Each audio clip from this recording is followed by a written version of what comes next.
Saudari-saudaraku terkasih dalam Tuhan Yesus Kristus, selamat pagi dan berkah dalam. Kita bertemu kembali dalam renungan harian Selasa 28 Mei 2024.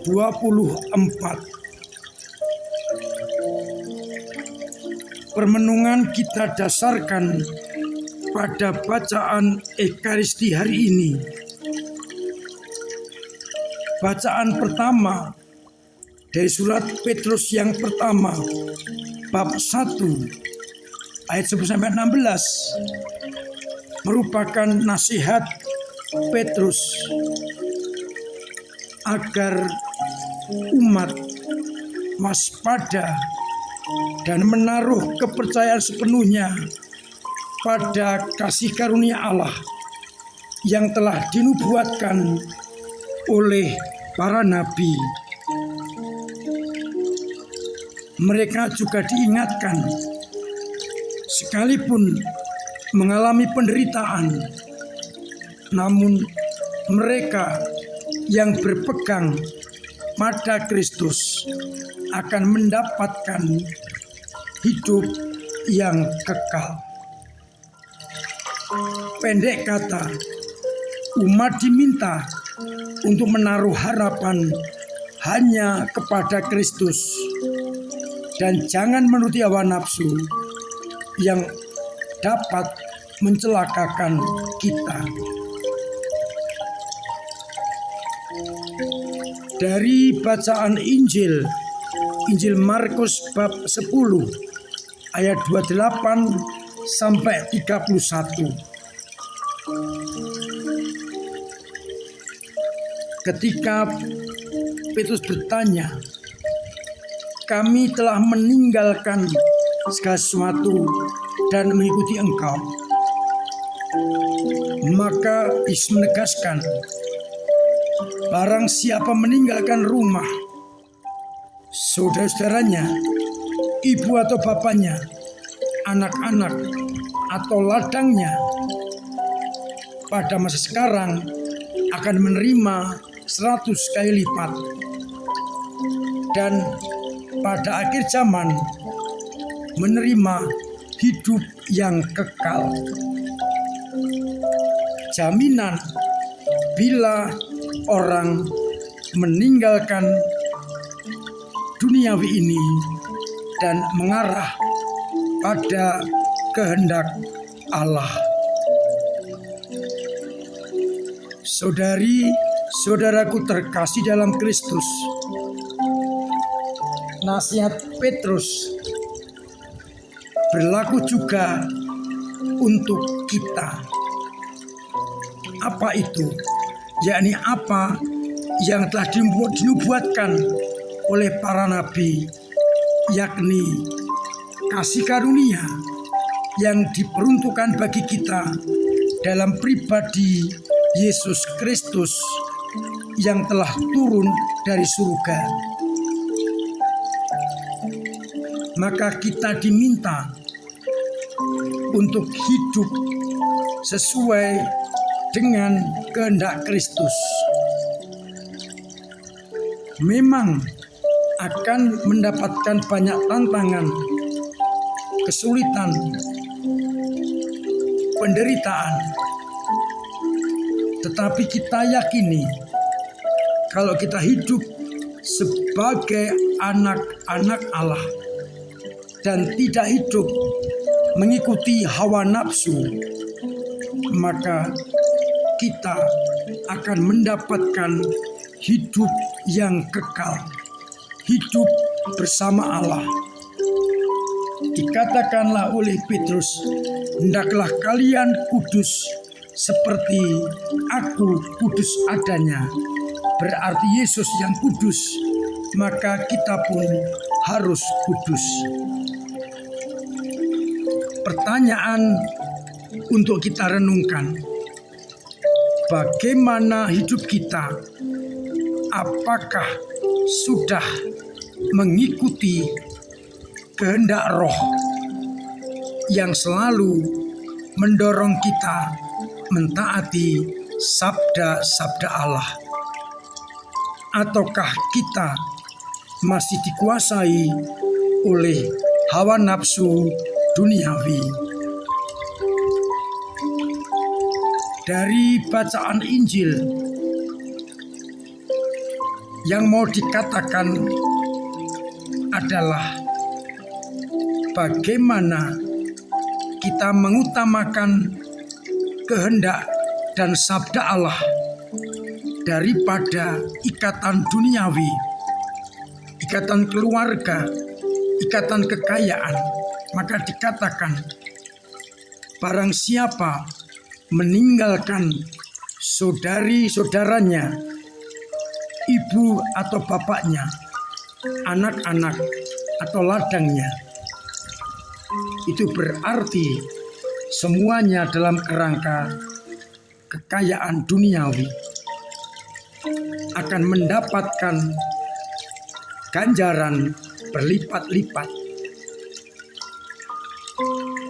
Kalau orang melaksanakan kehendak Allah lebih dari cintanya kepada yang tadi, maka jaminannya hidup kekal dan ganjaran berlipat-lipat akan diterima pada masa kini.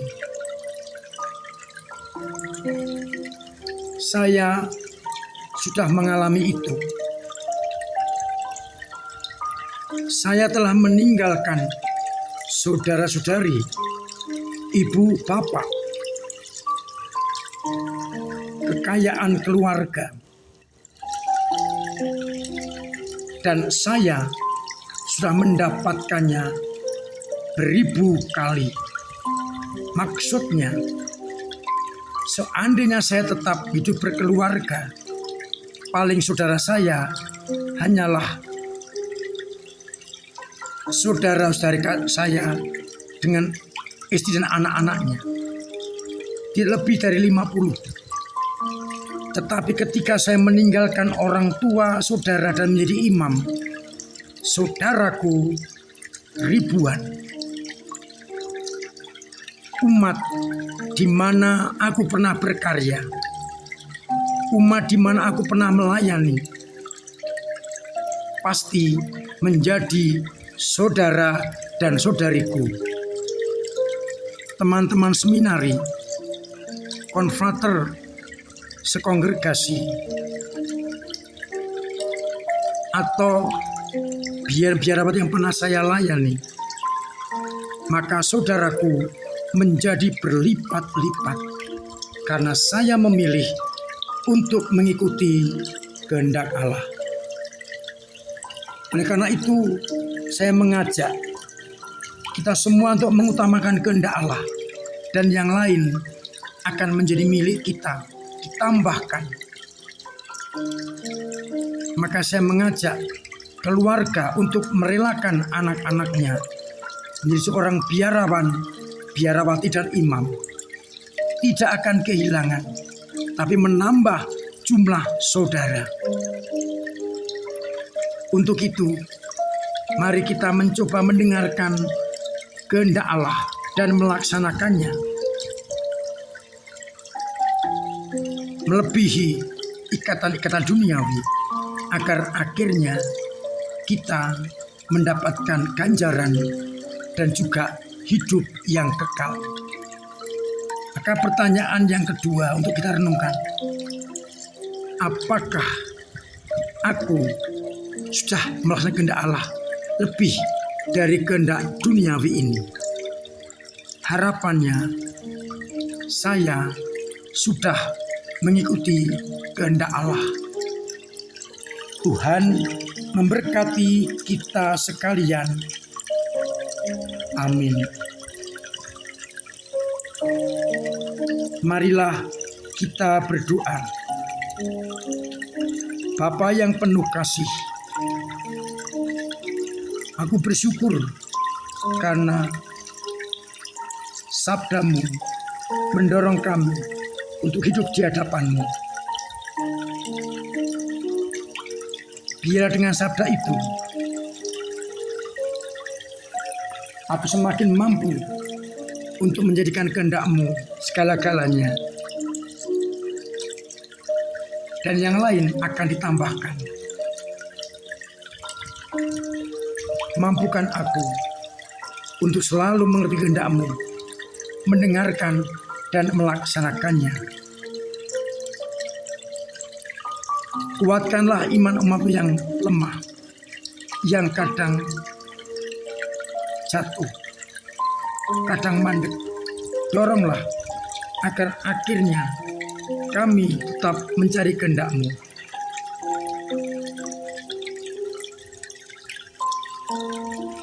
Semoga umat-Mu yang sakit Engkau sembuhkan, yang beban berat Engkau ringankan, yang telah berpeluang menghadap-Mu Engkau terima dalam pangkuan-Mu, yang punya persoalan Engkau bantu mengurai, dan yang sedang ekonomi Engkau bantu untuk mencari jalan keluar.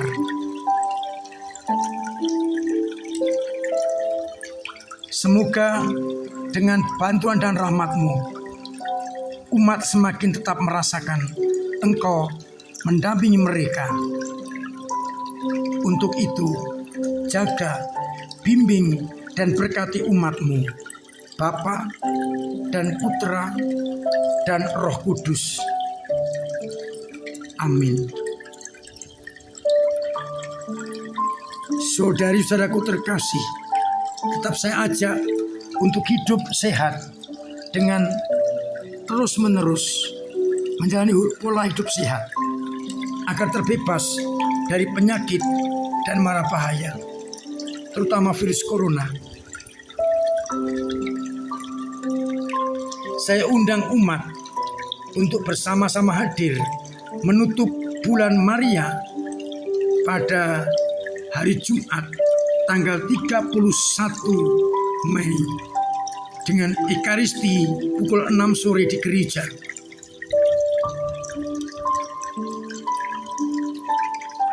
Juga saya undang umat untuk mengikuti berbagai kegiatan kelompok kategorial agar gereja tetap hidup.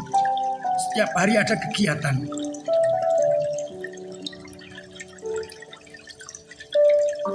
Juga saya ucapkan terima kasih atas partisipasi umat dalam hidup gereja dengan caranya masing-masing, dengan doa-doa, dengan karya dan tenaga, dan juga dengan dana yang sungguh mendorong gereja untuk melayani. Mari kita sumbangkan talenta kita untuk kemajuan gereja kita, agar gereja semakin guyup, hidup, dan akhirnya benar-benar menjadi tanda kehadiran Kristus di tengah-tengah dunia.